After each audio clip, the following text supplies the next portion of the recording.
Hello everyone, আসসালামু আলাইকুম। Welcome back to new blog video. আজকে আপনাদেরকে বানিয়ে দেখাবো একটি জাপানি স্টাইলের ছাতা একটি মাস্ক দিয়ে।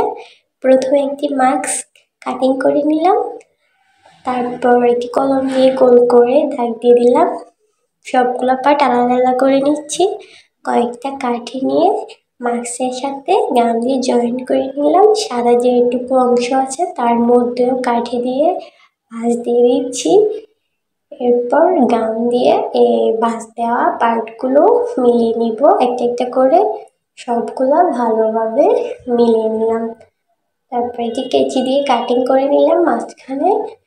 কাঠিগুলা একটা একটা করে ভাঁজ দিয়ে দিচ্ছি ফিনিশিংয়ের জন্য সবগুলা।